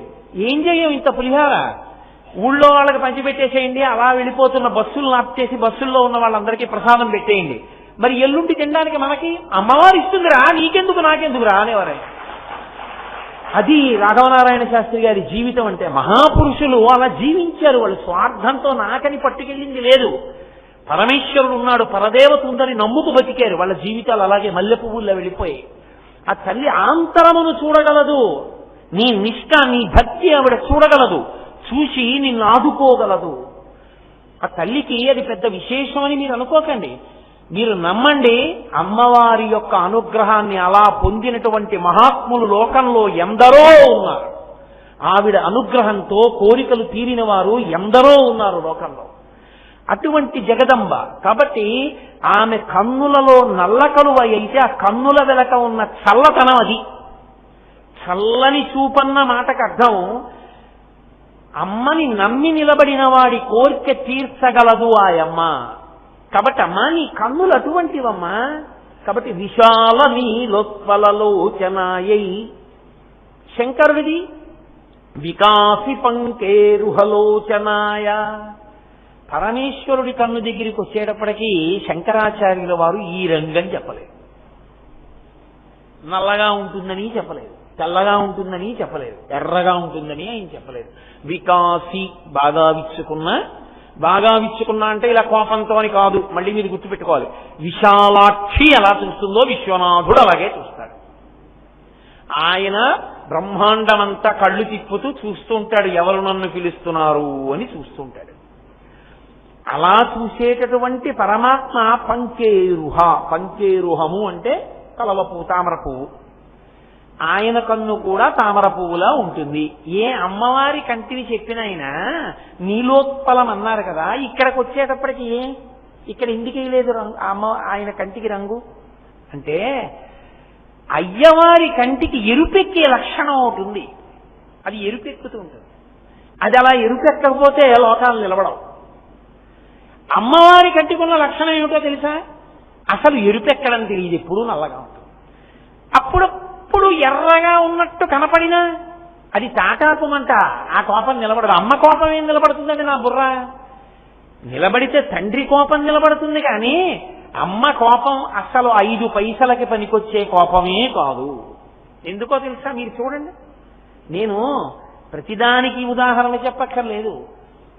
8:30 కాలేజీలో ఉండాలి, 7:30 కాలేజీ బస్సు వచ్చేస్తుంది, ఎవరి కోసం ఆగదు, వెళ్ళిపోతుంది. అది 7:30కి పిల్ల కాలేజీ బస్ స్టాప్ లో ఉండి బస్సు ఎక్కియాలి.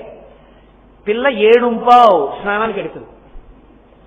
అప్పుడు బయటకు వచ్చి సెల్ మాట్లాడి 7:25 అమ్మా నాకు టిఫిన్ వద్దు, ఏం వద్దు, క్యారేజ్ ఇచ్చే, నేను వెళ్ళిపోతున్నానంటే ఎండిపోయి రమటలా తయారవుతున్నావు, అన్నం తినవు, ఏమీ తినవు, రోజు ఆలస్యమే అని అమ్మ 10 చదువుతుంది.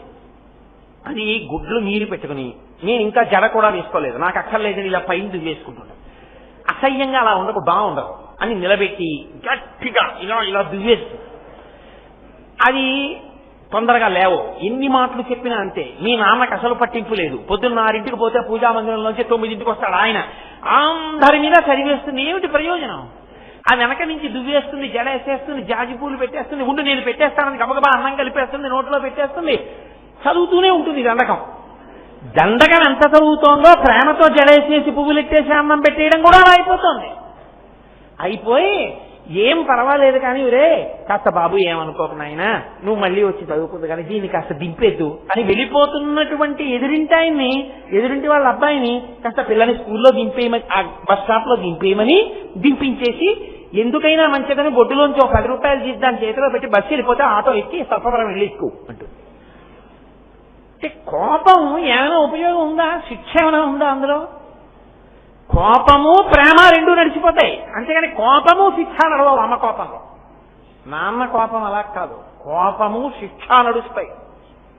నాన్నగారికి కోపం వచ్చిందనుకోండి, ప్రేమతో అన్నం పెడుతూ దెబ్బలాడడం, జడేస్తూ దెబ్బలాడడం అలా ఉండదు.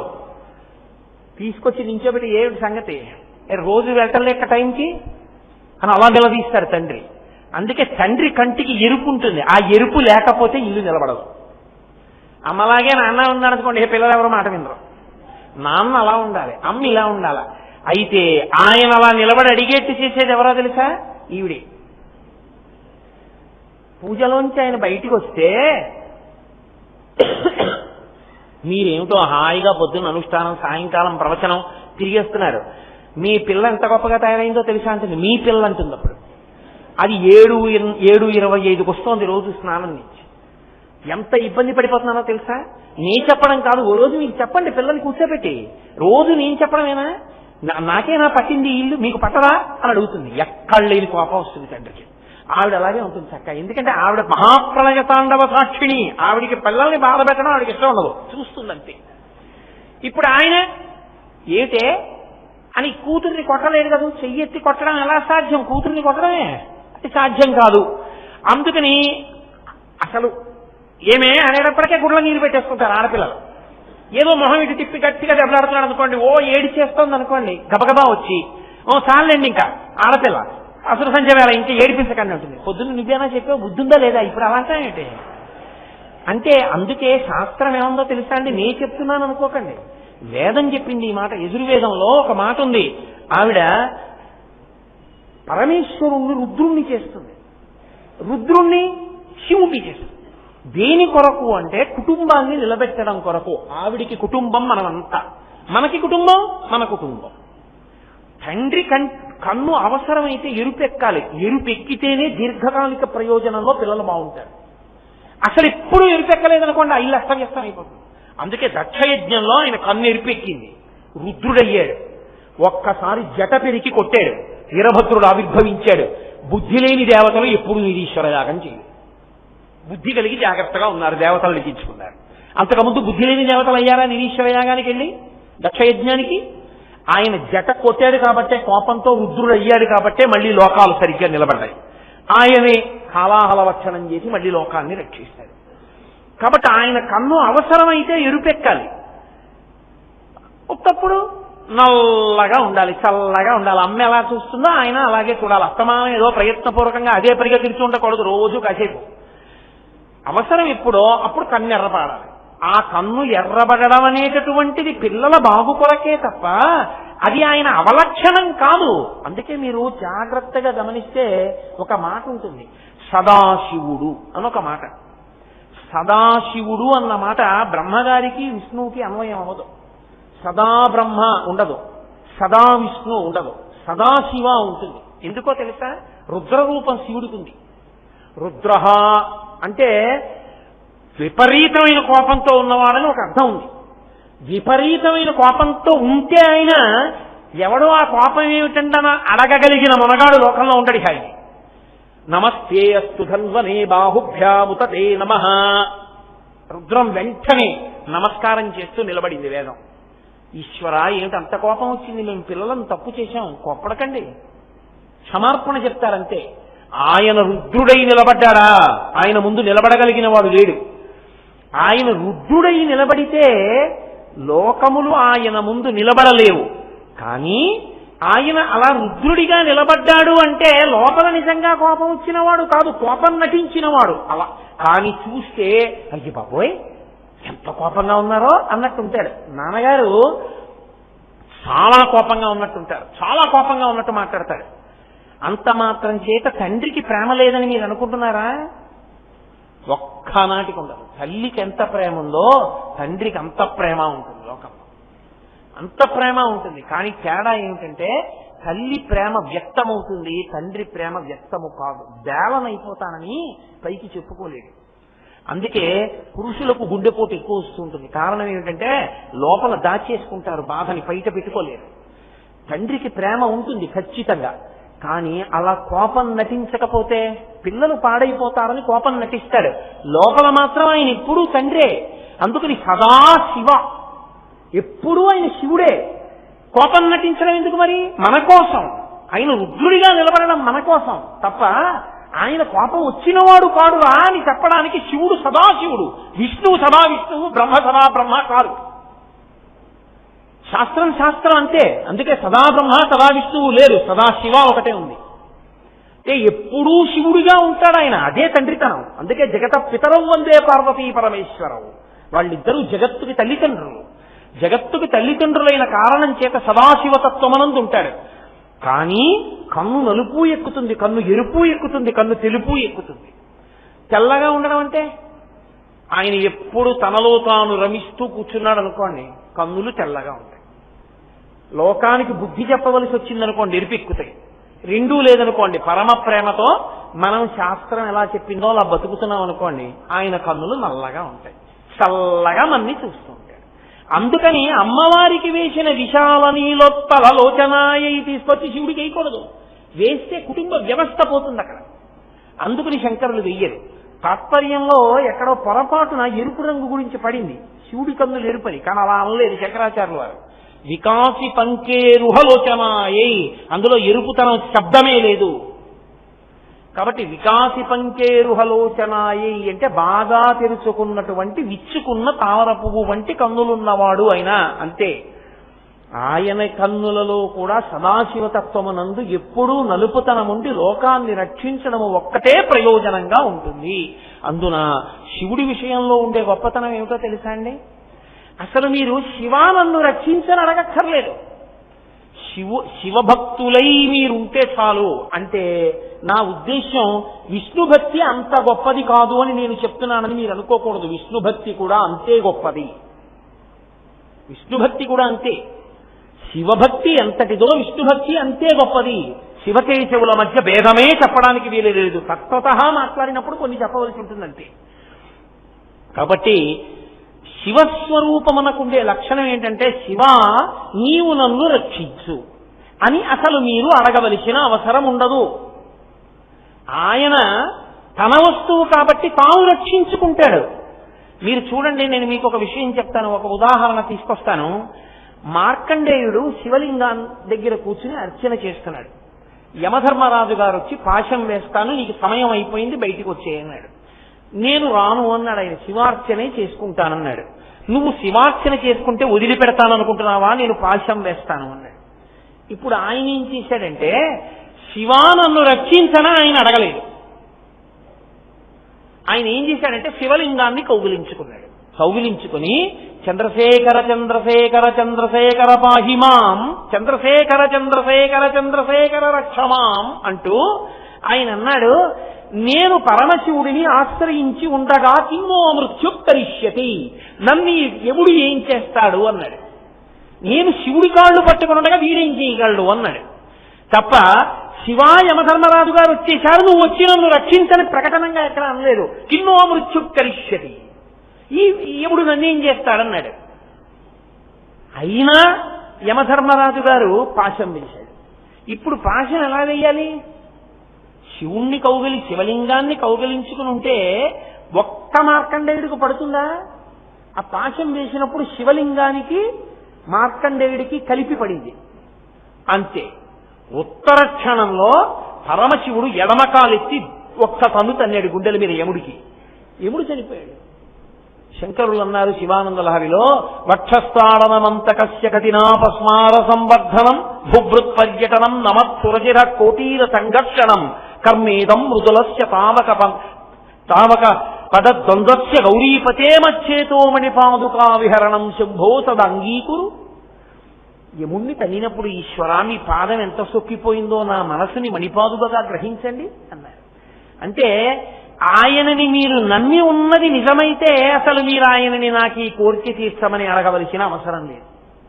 నందుడని దక్షిణ దేశంలో ఒక భక్తుడు, ఆయన చిదంబరం వెళ్లి పరమేశ్వర దర్శనం చెయ్యాలనుకున్నాడు. అనుకుని తన యజమాని దగ్గరికి వెళ్లి అడిగాడు, అయ్యా చిదంబరం వెళ్లి నటరాజస్వామి వారి ఉత్సవం జరుగుతోంది, ఒక్కసారి నటరాజస్వామిని దర్శనం చేసి వస్తా. ఆ యజమాని చాలా తెలివైనవాడు. ఆయన అన్నాడు, వెళ్ళొద్దంటే వీడు ఎలాగో వెళ్ళు అన్న మాట ఒకటే వీడికి కనబడుతుంది, కానీ అసలు పని అప్పుడు చేద్దామని దానికే ఉందిరా తప్పకుండా వెళ్ళు, కానీ మనకున్న 150 ఎకరాలు ఇవాళ రాత్రి దున్ని విత్తనాలు వేసేయి, ఊడ్చేయి, పంట పెంచేయి, కోత కోసేయి, ధాన్యం రాల్చేయి, బస్తాలకెత్తేయి, ఇంటికి తెచ్చి పెట్టేయి, గడ్డి వాములు వేసేయి, నువ్వు చిదంబరం వెళ్ళిపో రేపు తెల్లవారు. ఆయనకి వెళ్ళిపో అన్న మాట ఒకటే వినపడింది. అయ్యా అంతకన్నా నా తప్పకుండా చేసేసి వెళ్ళిపోతానని పొలం దగ్గరికి వెళ్ళాడు. 150 ఎకరాలు. ఇవాళ రాత్రి దీన్ని దున్ననా, దీనికి నారు తీసుకురానా, దీంట్లో పంట వేయినా, కోత కొయినా, గింజ బస్తాలకు ఎత్తనా, ఇంటికి పట్టుకెళ్ళి యజమాని ఇంట్లో పెట్టనా, నేనప్పుడు గడ్డి వాములు అయినా, అప్పుడు చిదంబరం వెళ్ళనా, అప్పుడు పని బరువు ఏమిటో అప్పుడు తెలిసింది. తెలిసి ఒక్కసారి ఆకాశం వంక చూసి పరమేశ్వరుణ్ణి ప్రార్థించి నా జన్మకి నీ దర్శనం అవదా అని మూర్చిపోయాడు. అంతే. ఆయన తలుచుకుంటే ఎంతసేపు అంటే పంట పండేట్టు చేయలేడా? భక్తుడి మీద ఉన్న ప్రేమతో కదిలి వచ్చేసాడు కైలాసం నుంచి శంకరుడు. పంచ మడతేసి రైతు ఎలా కడతాడో అలా పైకి ఎత్తి కట్టాడు. కట్టి నందీశ్వరుణ్ణి పిలిచి నాగలి కట్టి తాను పట్టుకుని దున్నుతున్నాడు. సాక్షాత్ జగజ్జనని కళ్యాణి మా అమ్మ విత్తనాలు చల్లింది. ఎంతలో పండుతాయి? భూమి పరవశించిపోయింది పరమశివుని యొక్క పాద తాడనము చేత. పంట పండింది. గణపతి కోసేశాడు, సుబ్రహ్మణ్యేశ్వర స్వామి బస్తాలకు ఎత్తాడు, తీసుకొచ్చారు, యజమాని ఇంట్లో పెట్టేశారు. 5 నిమిషాలు నందా లే, పంట మీ యజమాని ఇంట్లో పెట్టేశాం వెళ్ళన్నారు. గబగబా వెళ్ళాడు యజమాని ఇంటికి. అయ్యా అదిగో బస్తాలన్నీ పెట్టేశానన్నాడు. తెల్లబోయాడు యజమాని. కాళ్ళ మీద పడిపోయాడు. నందుడి కాళ్ళ మీద, ఒరే నీ భక్తికి శివుడు కదిలొచ్చి వ్యవసాయం చేసేసాడు రా, నీ ఇక నుంచి మన ఇద్దరిది సగం సగం అన్నాడు. నాకు ఈ సగం వద్దు, ఏమీ వద్దు అన్నాడు. చిదంబరం వెళ్ళాడు. తర్వాత నటరాజస్వామిలో ఐక్యమైపోయాడు ఆయన. కాబట్టి శివభక్తిలో ఉండే గొప్పతనం ఏమిటో తెలుసా? మీరు అసలు అడగక్కర్లేదు. విష్ణుభక్తి అయినా అంతే. మీరు అసలు అడగవలసిన అవసరము లేదు. శివా నాకు ఇది అని చెప్పక్కర్లేదు. మీరు భక్తుడైతే శివుడు చూసుకుంటాడు. ఆయనకున్నటువంటి గొప్పతనం అది, ఆ కన్నుకున్న గొప్పతనం అది, అది చూడగలదు. నువ్వేమై ఉండాలి? నువ్వు భ్రమరమై ఉండాలి. అవి 2 పువ్వులు కదా మరి. అమ్మవారి కన్నులు తామర పువ్వులు, అయ్యవారి కన్నులు తామర పువ్వులు. తామర పువ్వు మీద ఏముండాలి? తుమ్మెద తిరగాలి. ఇప్పుడు తుమ్మెదలేవి అంటే ఎవడు భక్తుడో వాడి చూపులే తుమ్మెదలు. ఎందుకని? భక్తుడైన వాడు తన పంచేంద్రియాల్ని, మనస్సుని, 6 భగవంతుని యొక్క కన్నులనే తామర పువ్వుల దగ్గరికి వెళ్ళి పెట్టేస్తాడు. అక్కడే తిరుగుతుంటాడు. ఆ కన్నుల వంక చూస్తూ పొంగిపోతుంటాడు. అప్పుడు ఆయన మనసు, పంచేంద్రియములు, కన్ను అక్కడే చూస్తుంది. చెవులు ఆయన కన్నుల గురించి వింటాయి. నాలుక ప్రసాదం తింటుంది. స్పర్శ ఆయన పల్లకి ముట్టుకుంటుంది. నేను ఈ మధ్య ఓ క్షేత్రానికి వెళ్ళా. ఒక ఆయన వాహనాన్ని ముట్టుకుని పొంగిపోతున్నాడు ఇలా ఇలా ఇలా ఇలా శ్రీకాళహస్తిలో. నేను అతన్ని అడిగాను, అక్కడ నంది వాహనం పెట్టింది. ఓ ఇలా ముట్టుకుని పొంగిపోతున్నాడు, అందరూ గుళ్ళో వెళ్ళిపోతుంటే. నేనన్నా ఎందుకయ్యా అలా ముట్టుకున్నావు, ఎందుకు అది అంతా తడుగుతున్నావు అన్నాను. అంటే ఆయన అన్నాడు, నా స్వామి కూర్చునే వాహనం కదండి, అది ఎంత పవిత్రం అండి, కనీసం దాన్నైనా ఒక్కసారి ముట్టుకున్న ఆయన వచ్చి కూర్చుంటే నన్ను ఇలా తలవనిస్తారండి, అందుకని దాన్ని తడువుకుని పొంగిపోతున్నానండి అన్నాడు. వాడు భక్తుడు, ఆయన మహానుభావుడు. అంటే ఆయన పరవశించిపోతున్నాడు నందిని ముట్టుకుని. మనమైతే అది నందివాహనం అండి వెళ్ళిపోతాం. అదే ఇంకోటి గొప్ప కారు అయితే మాత్రం ఎక్కడ కొన్నారండి, ఎంత అయింది, ఏసీ ఉందా, టేప్ రికార్డర్ ఉందా, 1000 ప్రశ్నలు వేస్తాం. పరమశివుడి నందివాహనం అక్కడ కనబడితే వెళ్ళిపోతాం. ఆయన చూసుకుని పొంగిపోతున్నాడు. అది భక్తి అంటే. అది పంచేంద్రియములు మనస్సు కలిసి తిరగడం. షట్పది 6 కాళ్లతో ఉండేది తుమ్మెద. తుమ్మెద మన పంచేంద్రియములు కన్ను, ముక్కు, చెవి, నాలుక, చర్మము, మనసు, ఈ 6 కలిపి సీతాకోక చిలుకయ్యి భగవంతుని కన్నుల చుట్టూ తిరుగుతూ ఉంటే, అందుకే నయనారవిందం, పాదారవిందం, హస్తారవిందం, అన్ని అరవిందములు తామరపూలే. ఎక్కడ చూసినా తుమ్మెదల్లా మన చూపులు నిలబడిపోవాలి. అలా నిలబడిపోవడం నీకు అలవాటైతే ఆయన రక్షణ నీకు కలుగుతుంది. అప్పుడు ఆ పువ్వు నిన్ను రక్షిస్తుంది. అది కేవలం పువ్వు కాదు, కేవలం పువ్వు అయితే చీకటి పడిపోతే ముడుచుకుపోతుంది. సూర్యుడు కనపడకపోతే ముడుచుకుంటుంది తామర పువ్వు. అది అలా సూర్యుడు కనపడకపోతే ముడుచుకునే తామర పువ్వు కాదు, రక్షణ శక్తి కలిగిన తామర పువ్వు, సూర్యోదయ సూర్యాస్తమయములతో సంబంధం లేకుండా వికసించి ఉండే తామర పువ్వు. అటువంటి తామర పువ్వు ఆ తామర పువ్వు. కాబట్టి వాళ్ళిద్దరి యొక్క హృదయము రక్షకత్వము ఎప్పుడూ రక్షిస్తుంటారు, నీ మనస్సు నువ్వు పెట్టగలిగితే. ఇది చెప్పడానికి విశాల నీ లోపలలోచనాయై పరమశివుడి దగ్గరికి వచ్చేటప్పటికీ ఆయన కన్నులు వికాసి పంచేరుహలోచనాయ సమీక్షణాయై విషమీక్షణాయ. శంకరుల మాటలు అంత చిత్రంగా ఉంటాయి. సమీక్షణాయై అంటే ఈ కన్నిటు వెళ్ళింది అనుకోండి, దాన్ని సమీక్షణం అనరు. చూపులో దోషం ఉంది, అలా వెళ్ళవు కదా, అలా వెళితే మెల్ల. ఏదో కన్ను వంకర అయిందనుకోండి, వెంటనే మనకి తెలుస్తుంది ఏంటంటే ఆయన కన్ను కొంచెం వంకరగా ఉందంటే మెల్ల కన్ను అంటాం వెంటనే. 2 కళ్ళు ఎప్పుడు ఒకలాగే ఉంటాయి.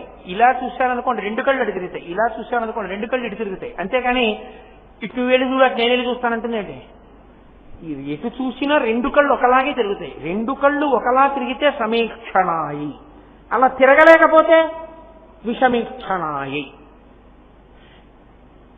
అమ్మవారి విషయంలో సమీక్షణాయి, ఆవిడ ఇలా చూసిందనుకోండి 2 కళ్ళు ఇటే తిప్పి చూస్తుంది, ఒక వస్తువుని 2 కళ్ళతోనూ చూస్తుంది.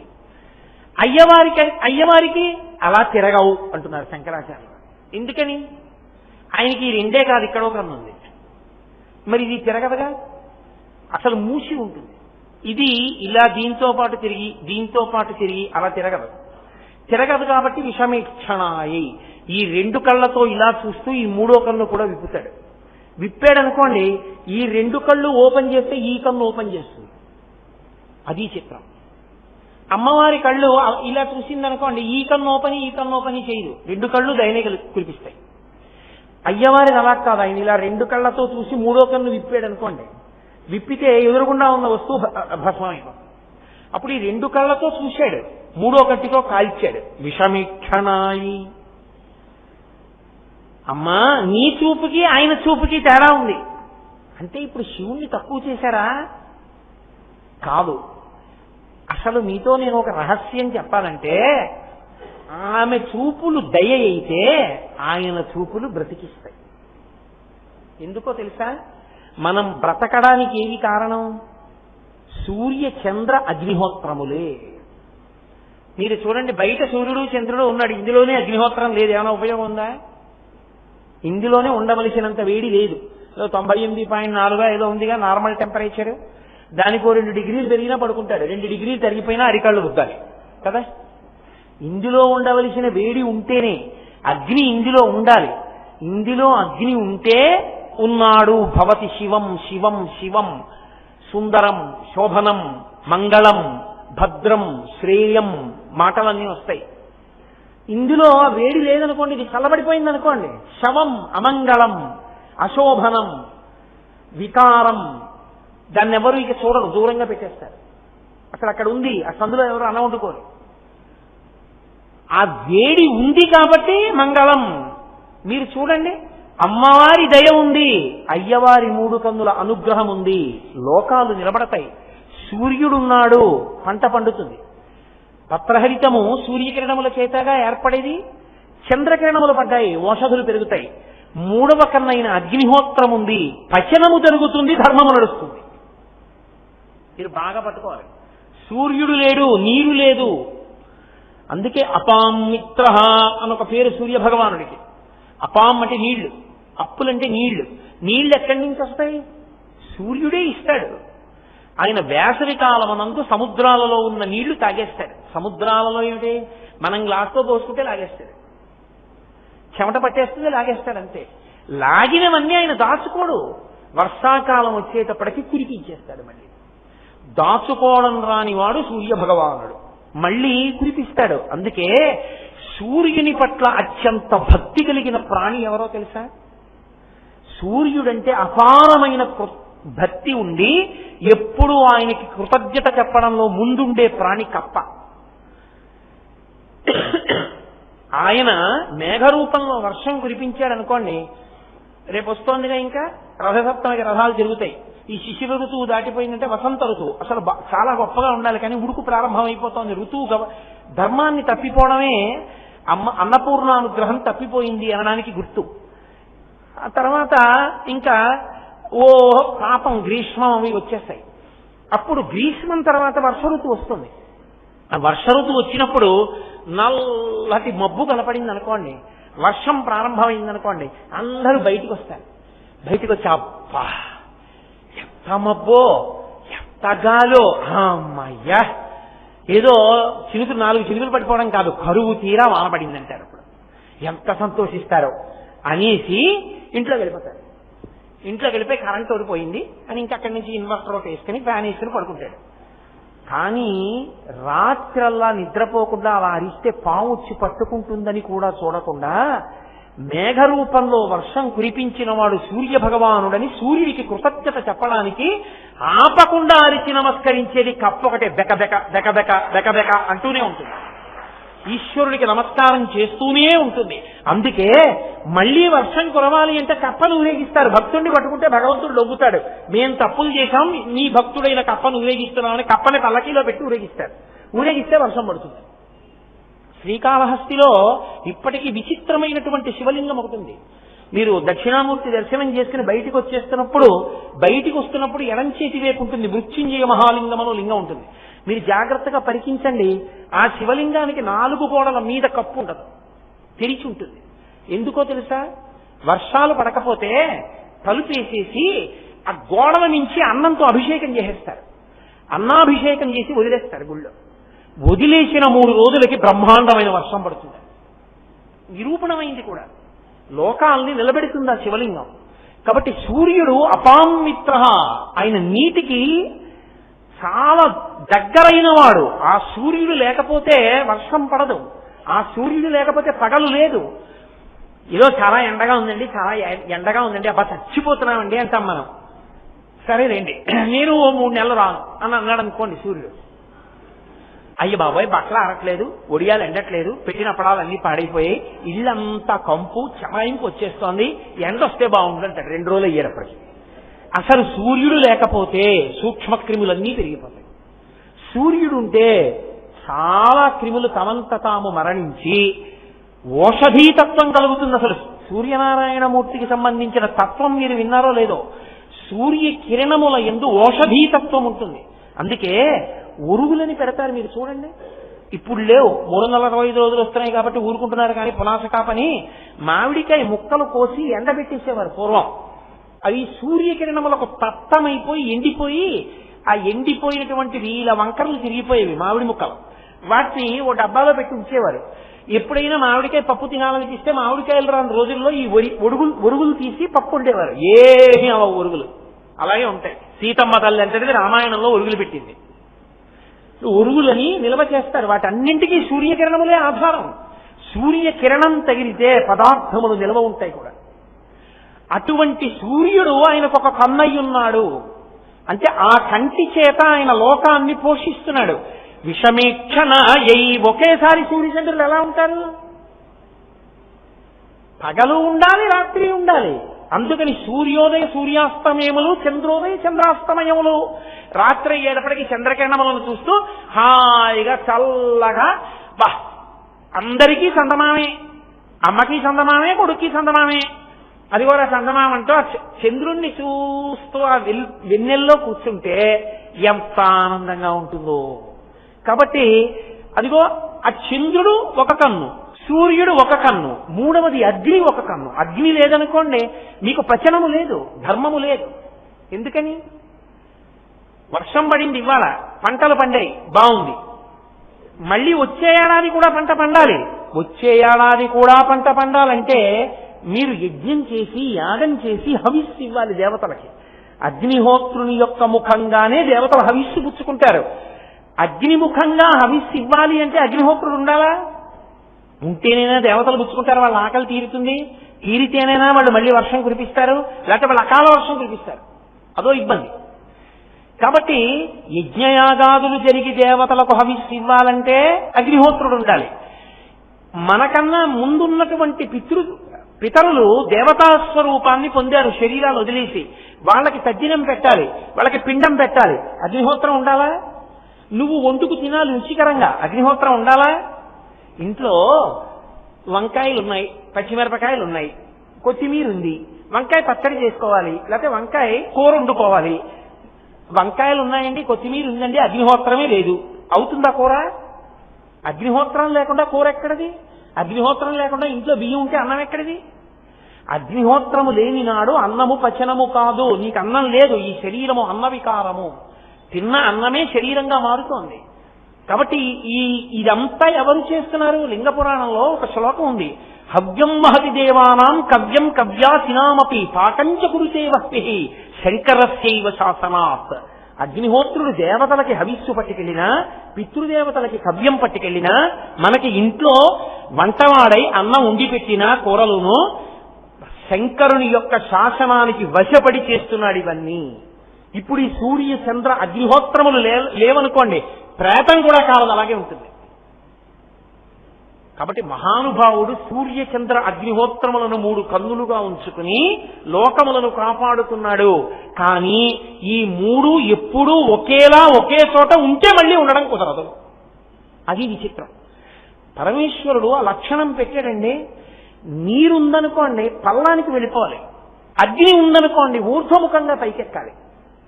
అగ్ని పల్లానికి వెళ్ళదు, నీరు ఎత్తెక్కదు. మీరు అగరవత్తు వెలిగించి ఇలా పట్టుకున్నారనుకోండి ఆరిపోతుంది.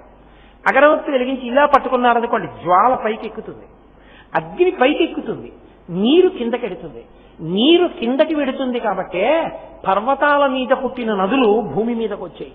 గోదావరి ప్రవహిస్తోంది కాబట్టి కదా ఇంత పంటలు పండి ఇంత సుభిక్షంగా తినగలుగుతున్నాం. పల్లమన్నదానికి నీరు ఎక్కను అని ఎత్తే ఎక్కుతాననుకోండి కొండలెక్కుతుంది తప్ప భూమి మీదకి రాదు నీరు, మనం బతకం. అందుకని నీటిని కిందకి తెచ్చాడు. అగ్నిహోత్రం పల్లానికి వెళ్ళిపోయిందనుకోండి అంటుకున్నది, మనం బ్రతకం. అందుకని పైకి వెళ్ళిందనుకోండి అక్కడ ఉన్నది అక్కడే పైకి వెళ్తుంది, వెనక్కి తప్పుకుంటాడు. ఇలా మీదకొచ్చిందనుకోండి పల్లానికి అసలు ఎక్కడా ఎవడు బతకడం. పరమేశ్వరుడు ఎంత దయాళువై నిర్ణయం చేశాడో ఆలోచించండి. ఆయన ఆ ధర్మాన్ని పెట్టి ఉండకపోతే లోకాలు నిలబడతాయా? అందుకే ఏ ఒకటి ఒకదానిలా ఉండవు, ఒకటి ఒకలా ఉంటే ఒకటి ఇంకోలా ఉంటుంది. విషమేక్షణ అలా ఆయన ఉన్నాడు కాబట్టి, ఆయన కన్నులు అలా ఉన్నాయి కాబట్టి నిలబడ్డాం. అమ్మవారు ఒక కంటితో చూసిందనుకోండి సీతకన్నేసిందంటారు. అంటే అమ్మవారు దయతో చూడలేదని గుర్తు. ఏదో చూసి చూడనట్టు ఇలా ఊరుకుంది అనుకోండి, అంటే రెండో కన్ను ఇంకా తిరగక ముందే మొదటి కన్ను వెనక్కి వెళ్ళిపోయింది అనుకోండి, సీతకన్నేసిందంటారు.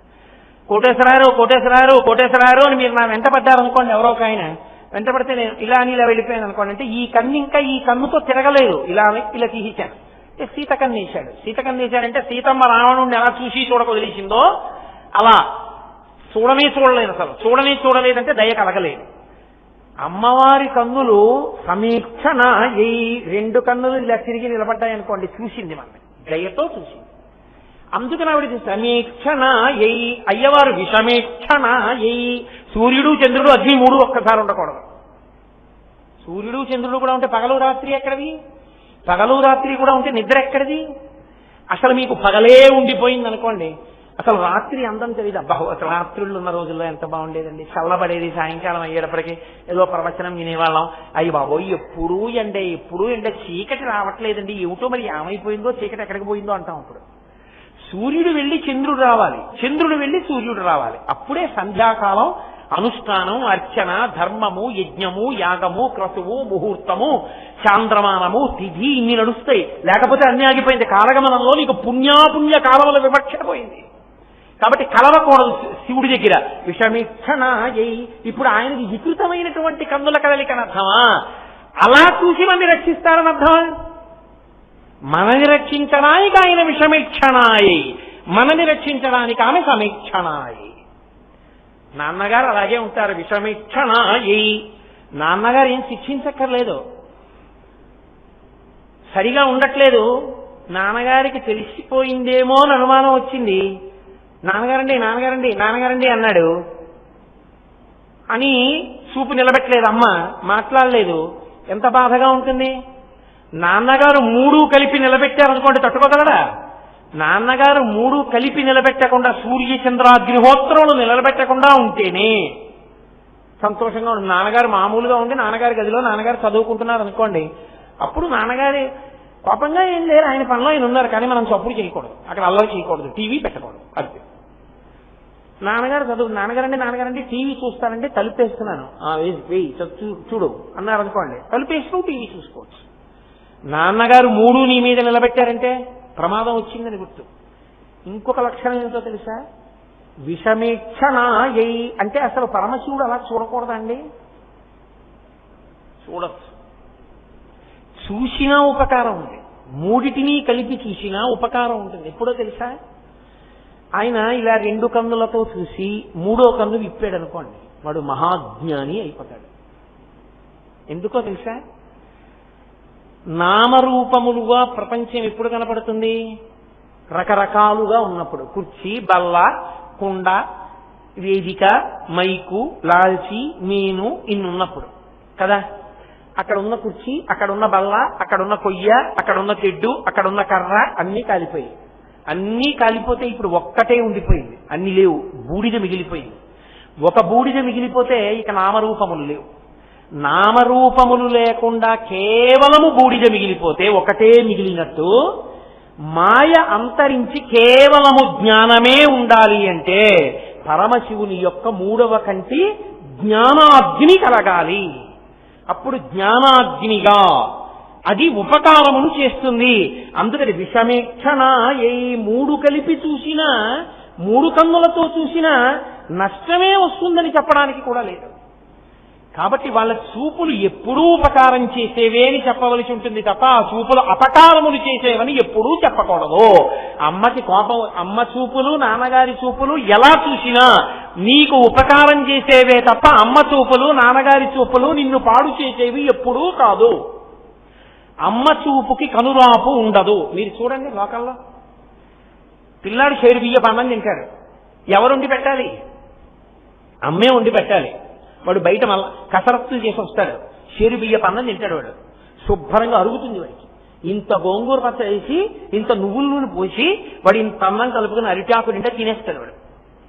మీరు చూడండి, అలా అన్నం తినేటటువంటి వాడికి షేరు బియ్య పన్నం వండి అమ్మ గిన్నె దాచేస్తుంది ఎవరికి తెలియకుండా. భీమసేనుడికి కుంతీదేవి పెట్టినప్పుడు అలాగే పెట్టేది.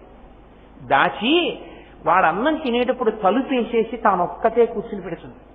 నేను పెట్టనందు నువ్వు తినద్దంతో, కానీ బహురహస్యంగా పెడుతుంది, ఎందుకని కనురాపు తగులుతుందేమో అని.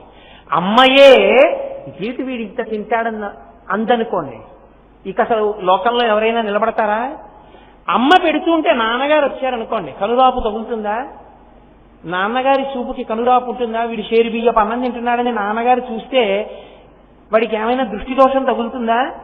ఒరేయ్ నువ్వు చక్కగా తిను, కానీ నాన్న కడుపు నిండాను, అందరి మధ్యలో తినకు అని తల్లిదండ్రులు ఏం చెప్తారంటే, ఏదో పెళ్లికి ఎడుతున్నారనుకోండి ఇవాళ మధ్యాహ్నం, వాడికి 10ంటికి పెళ్లికి బయలుదేరుతూ అమ్మ ఏం చేస్తుందంటే ఓ 30 షేరు అన్నం వండి పెట్టేసి, వాడికి కందిగుండ ఉల్లిపాయ అన్ని వేసి పెట్టేసి తినేశాక ఒరే అక్కడ పావు షేరు బియ్యపన్నమే తిను, లేదా అర్ధపావు తిను, ఇంటికి రాగానే మళ్ళీ పెడతాను, అక్కడ ఎక్కువ తినకన్నా దృష్టి తగులుతుందంటుంది.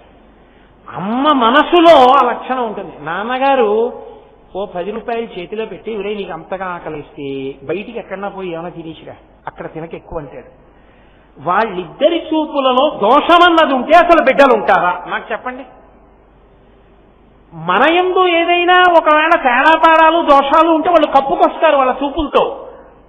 వాళ్ళ చూపులు సమీక్షణాయై విషమేక్షణాయై అవి లోకాల్ని కాపాడాయి తప్ప అవి మనని పాడు చేసే చూపులు కావు. అటువంటి చూపులున్నవో తల్లిదండ్రులారా, నమశివాయై చ నమశివాయ.